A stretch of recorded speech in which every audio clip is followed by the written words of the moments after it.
Hello and welcome to Wednesday's edition of Cracking the Cryptic, where I'm recording this very late actually for me. It's nearly 6 o'clock in the evening.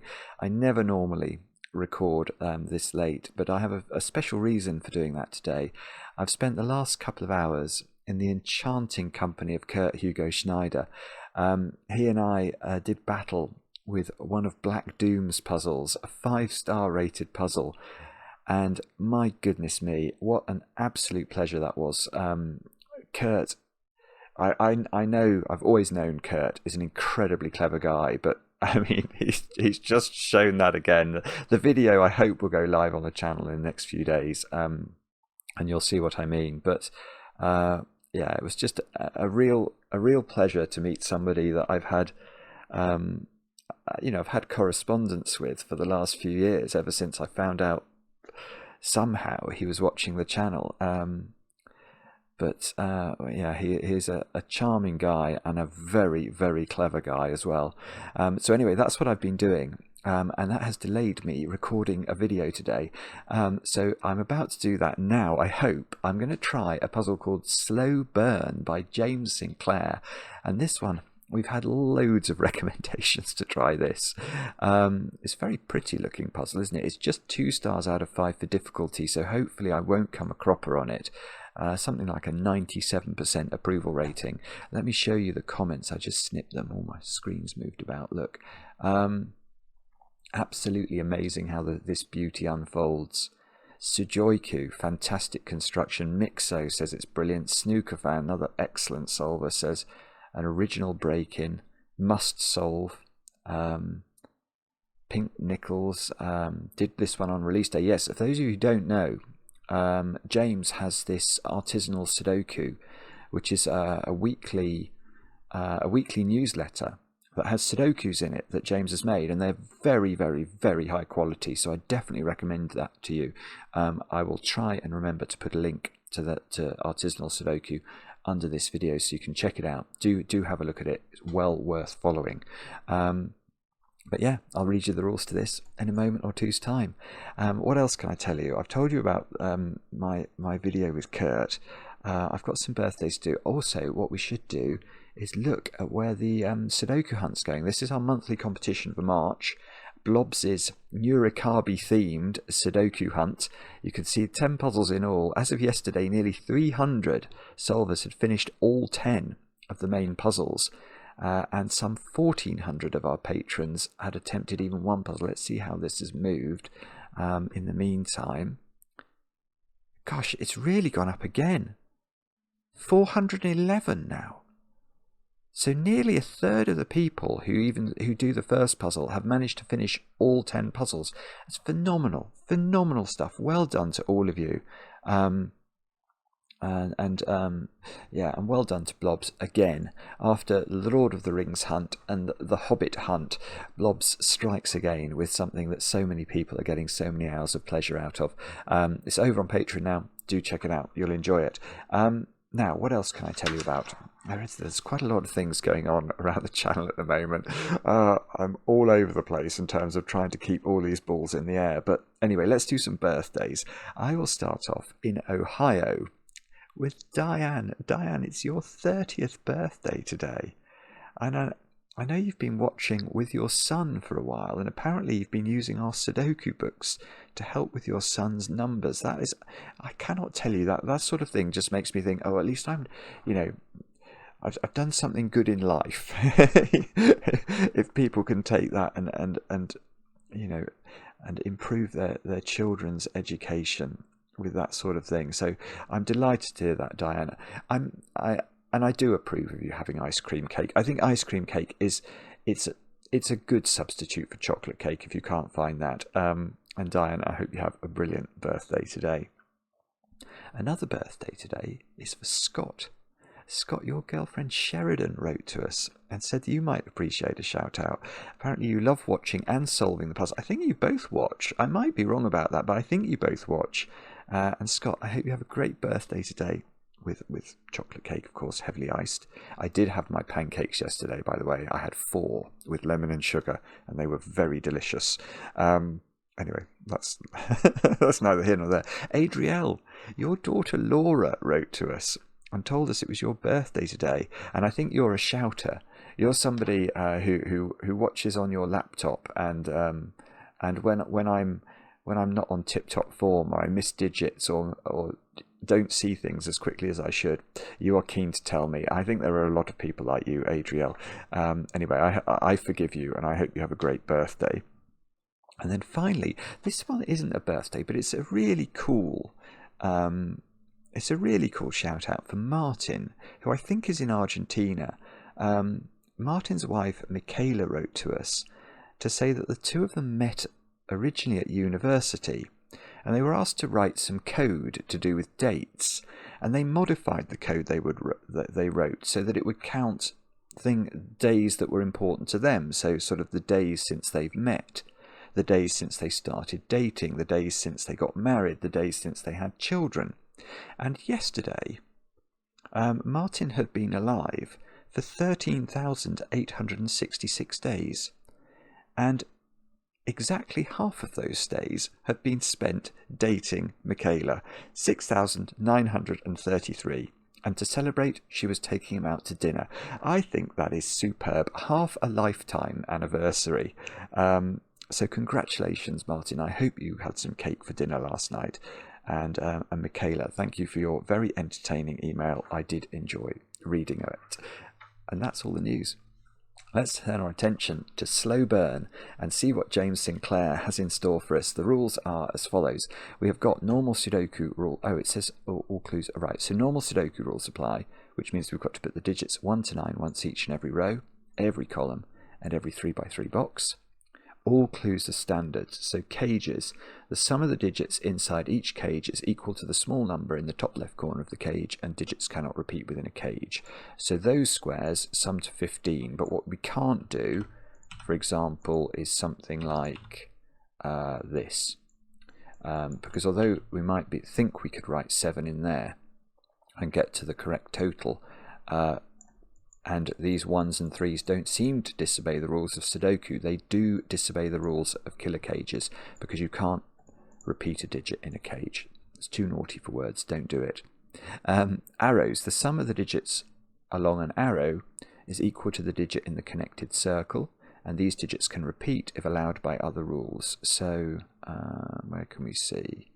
Well, so if that's 3 and that's 4, that would be a 7, and then these two would have to add to 7 as well, is how arrows work. Digits in cells with a shaded square must be even. So we've got, oh no, 3. I didn't see that one because it was like it was circled. It was an arrow circle. So those 3 digits are even. And the digit in the cell with the shaded circle must be odd. Oh, I see. Right, and maybe that's to differentiate it from this one, or maybe from these. But anyway, that's an odd digit, and I think that's the only cell we know in the puzzle is definitely odd. And they are all the rules. Do have a go. The way to play is to click the link under the video as usual. But now I get to play. Let's get cracking. The first thing, obviously, is that, I say obviously, but maybe for those of you less nerdy than me, you might not know that the triangular number for 5 is 15, i.e. this must be 1, 2, 3, 4 and 5. A 5 cage is either a 1-4 pair or a 2-3 pair. Yeah, there's quite a few cages here that are a little bit restricted. 14 is either 6-8 or 5-9. 6 is either 2-4 or 1-5. 26 is quite an interesting total in 4, because if that doesn't have 9 in it, it has to be 8, 7, 6, 5. Yeah, okay, that. Well, no.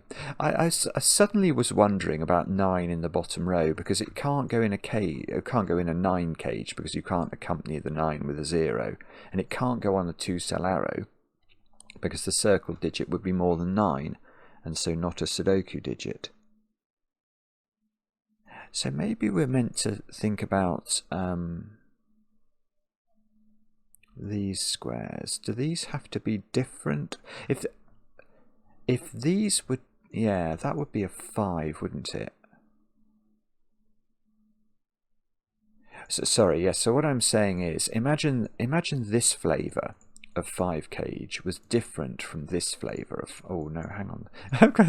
The colours are okay. Yeah. Then this square would see all of 1, 2, 3, and 4, and it would be 5, and that's not right.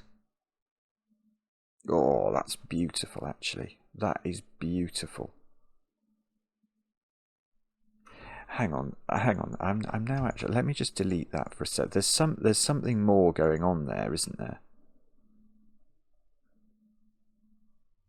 This digit is the one I'm interested in. Whatever that digit is. So, I haven't got my head around this yet, but the reason I got excited by thinking about this being a 5, let me just show you that, because that I can see. If that's 5, these digits now are not 5. So they become a 1, 2, 3, 4 quadruple looking at this square. So this has to be at least 5, but it can't be. Even though it could be 5, that would make this 10, wouldn't it? And that's too big. So there is something, hang on, let's restore the 5s to there.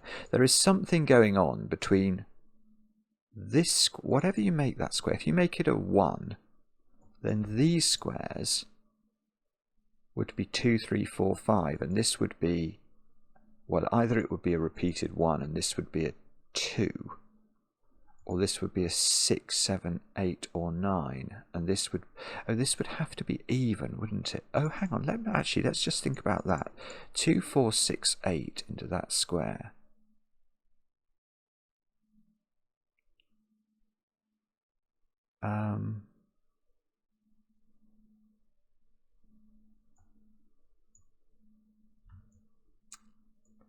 Hang on, I think I'm getting distracted now, but one thing I'm seeing now, just to mention it, is that,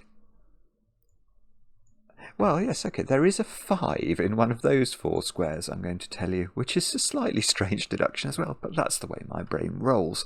The reason for that is that if this was a 6-8 pair, and this was a 2-4 pair, all the even digits would be used up in row 2 and this square couldn't exist.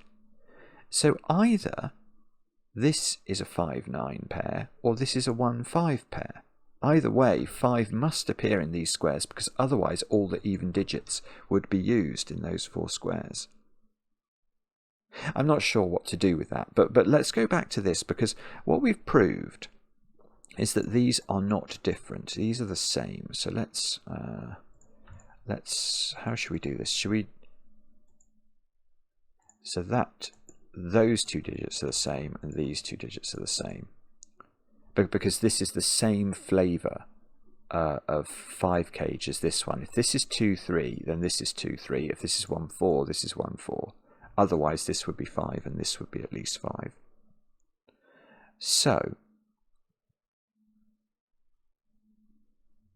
yeah. Yes, so these squares are of the green-yellow pair, aren't they? But, well, hang on, it's a general point. Yeah, okay, so these are not 5, and it's a general point that this is not 5. I mean, the way I saw that this wasn't 5 is because I imagined that these made it a 5, but it's still true to say this isn't 5. Because if that's 5, this square has to not be 1, 2, 3, or 4. So the arrow gets too big. So that's not 5. 5 is in one of those 2 squares. Oh, wow. Wow. Beautiful. Absolutely beautiful. Right. So because 5 in this 15 cage is now in one of those 2 squares, I don't know which one. But whichever one it's in, it sees a 14 cage in its box. And that 14 cage can't be 5-9. So one of these, at least one of these 14 cages is 6-8, looking at this. So this is tiny. This is 2 or 4. And this digit has to appear in the 15k. Well, this is not 4 anymore. Because if that's 4, this square would have to be a 0. This is so clever. It's really weird the way this works, but it's quite beautiful. Right, this square is not 3. Because if it's 3, let's just put 3 in. Whoopsie. Let's put 3 in. These squares are now a 1, 2, 4, 5 quadruple looking at this square. So it couldn't be. It would need to be a 1 to make this add up to a legitimate number, but it couldn't be. So this square comes down to 1 or 2. Now we might be able to get rid of 2. If this was 2... Oh no, right, I see how it works. Yeah. If this is 2... Yeah, this is going to be a 2 as well, isn't it? It's going to be 2 plus 2 equals 4. And if this is 1, because this digit here has to be a low digit in order to equal this total. But if this is 1, these would be 2, 3, 4, 5. So this couldn't be 6. It would have to be 1 again. So actually what's happening here is that this digit is the same as this digit, which we must colour, obviously. Yes, that's legitimate to colour it, because it's not the same as the yellow-green pair, because this digit sees both yellows and both greens. So these digits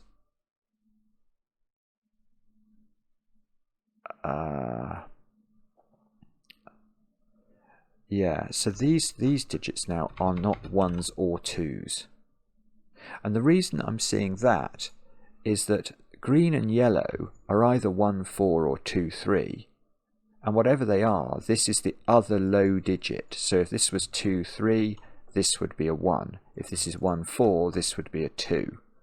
So these are sort of, they're 5 and 3 or 4.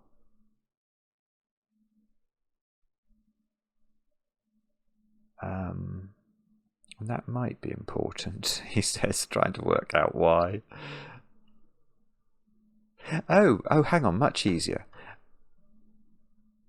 Oh yeah, okay. This is a 2 or a 4, so this 6 cage is not 2, 4 anymore. That's got to be 1, 5. So this 14 cage is 6, 8. So this digit, which is even, is 2 or 4, because it's not 6 or 8 anymore. That might mean something. Oh, I don't know.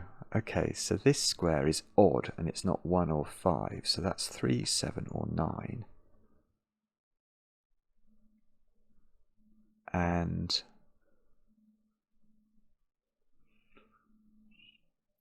okay, yeah.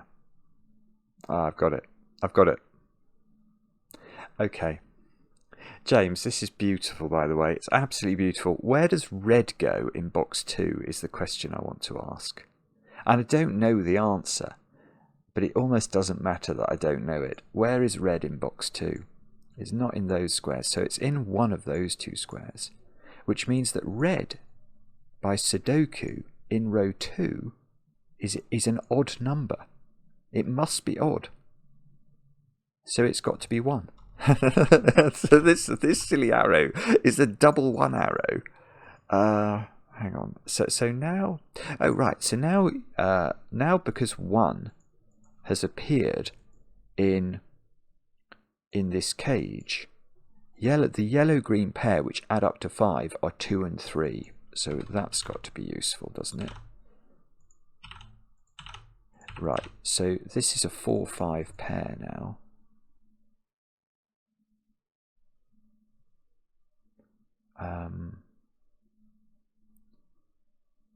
Right, hang on. I'm sure there's going to be something good we can do as well. This is a 1 by Sudoku. That's got to be where the red digit goes, so we can.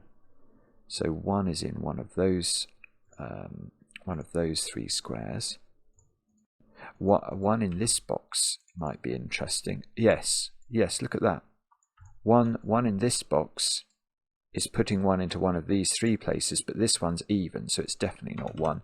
So this is 1 or 8, which means this 14 cage is now not 6, 8. So this is 5, 9, and that's going to disambiguate where the 5 goes in my 15 cage. So that's 4, that's 5. Okay, I thought that would do more. No. 5 is in one of, yes, 5's in one of 2 places in box 1, perhaps worth recording. This even digit is not 2 or 8, so it is 4 or 6.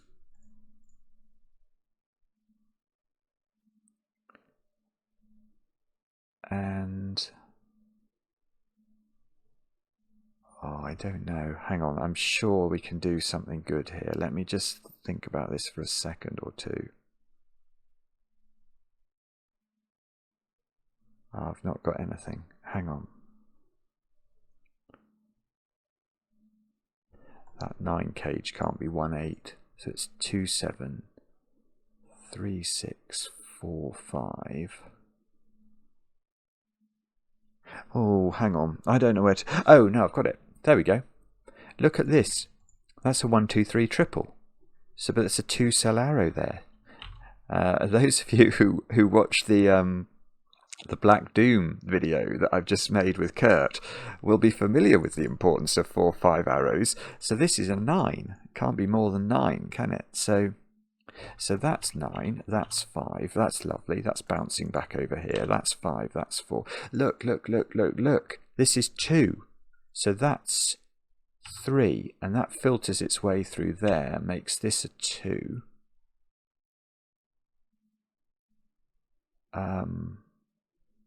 Which might do something. What do I need in box 2 now? 4, 7, 9, I want to say, into those squares. Can we improve on that at all? No, apparently not. Oh, hang on, where's 9 in box 5? That's a legitimate question. So these are 6, 7, and 8. Let's put those in, pencil mark them, and have a little think to ourselves now. What does all this mean? So this, oh right, so this is a 9 and this is a 9.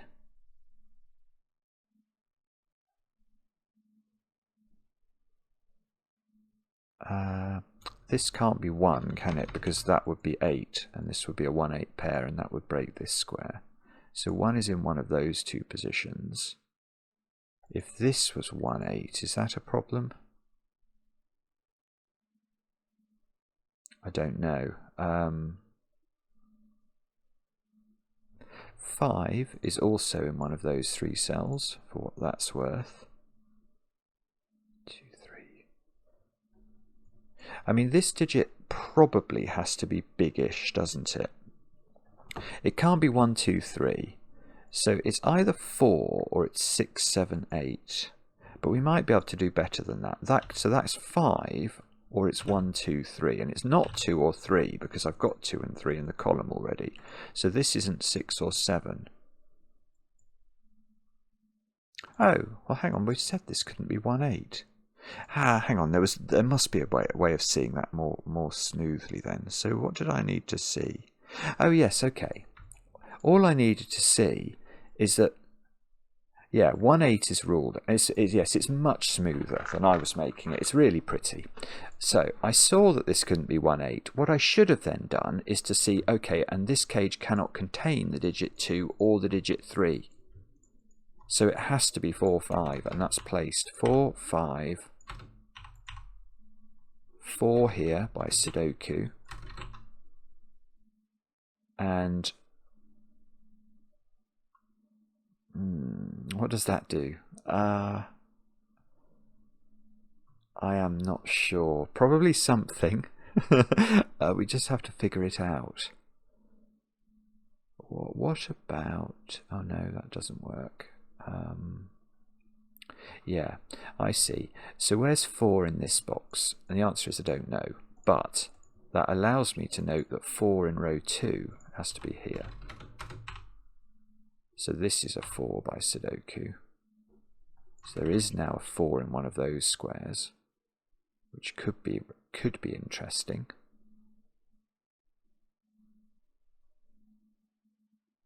How are we going to disambiguate these 2s and 3s?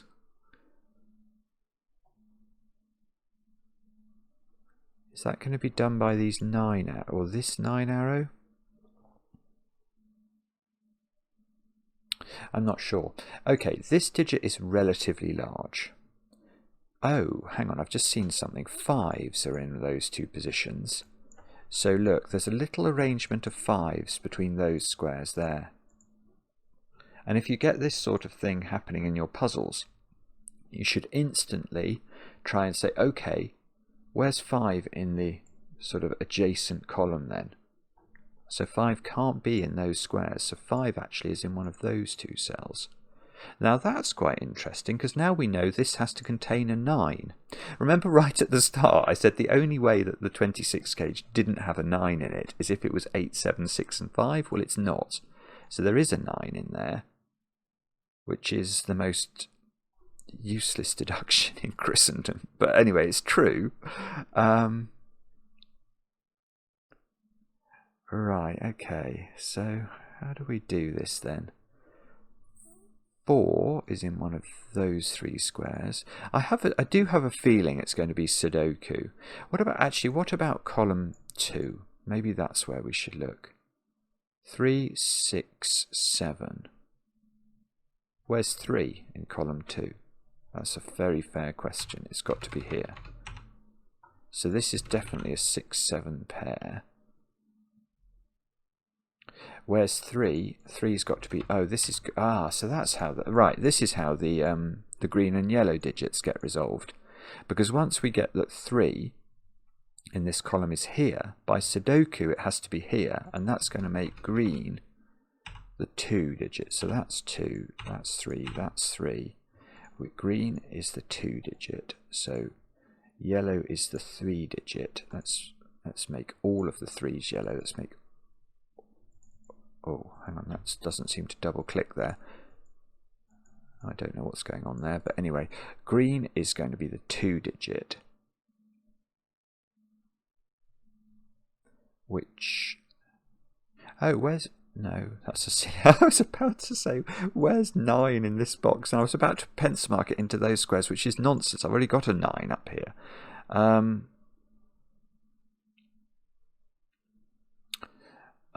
Okay. Ah, lovely. Right, look at my yellow 3's. They're looking down in this box rather prettily, and they are putting a 3 into a 26 gauge.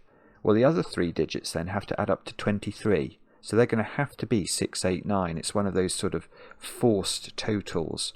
So this is 3, 6, 8, 9, which places 4 in the box, which places 5 in the box, which nearly places 5 in box 7. This domino now is not 3, 6 or 4, 5, so it's either 1, 8 or 2, 7. And, well, we can get rid of 1 from this side of it, so this can't be 8. We can get rid of 2 from this side, so this can't be 7. And I'm not sure. But okay, let's do the rest of box 9 then. What do we need? 1, 2 and 7. I'm just going to pencil mark that quickly. 1, 2, 7. 2, 3, 4. This has got to be 5, 6, 7 or 8. 5, 6, 7 or 8, but it's not 7 because that would be a 2. So 3 or 1. 1, 3 or 4 here. Ah, no, that's no good, is it? Oh, I think we're right on the cusp of breaking into this. Can that really be a 3? That would be a 1, 2 pair. Maybe. Or a 1, 2 pair. No. 2, 1. I don't know if I can rule that out. There is a 2 in one of those squares I'm now seeing by Sudoku.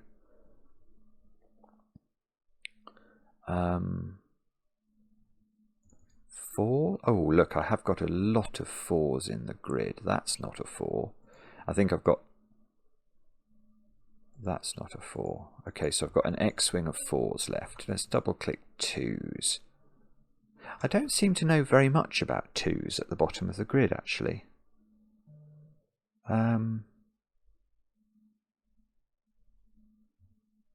Oh, bobbins. How do we do this then?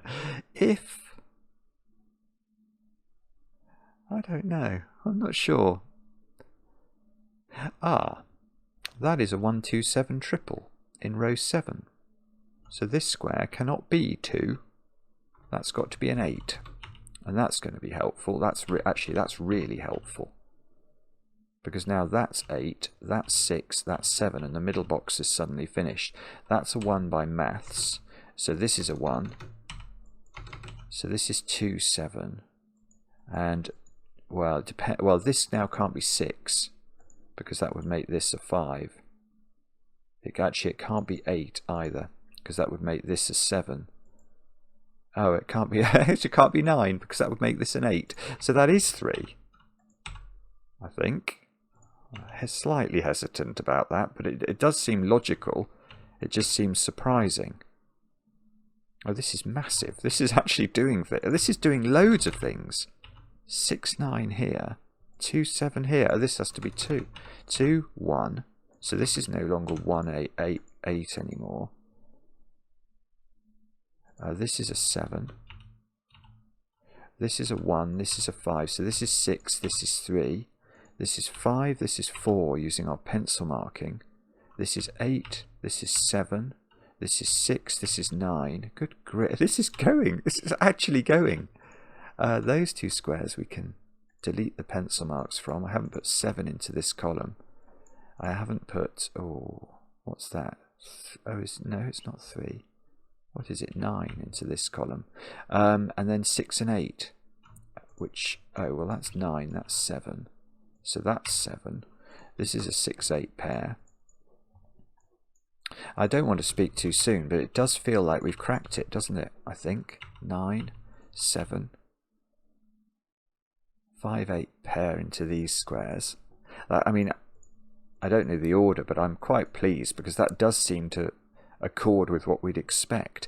Now, this row is very achievable. That's a 1. We've not put 3, 6 and 8, so this is 8. 8, 8. Ah! No, no, no, no, no. Naughty Simon.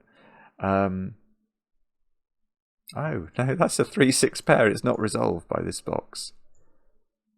Okay, so something down at the bottom is going to resolve everything. 3, 7. 7 in the corner there. 7, 3, 3, 6. 6 must go here. 5 here. We need 9 and 2, I think. So that should be 9. That should be 2. What a beautiful puzzle. Let's double click all the 3s, make sure they're all yellow. Double click all the 2s, make sure they're all green. The 4 and the 5, I don't think I ever coloured those. The 1s I did colour. We should make sure the 1s are all redded. There we go.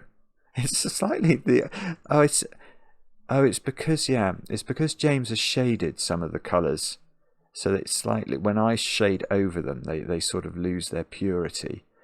But that was gorgeous. It was a slow burn. It's just a beautiful puzzle, frankly.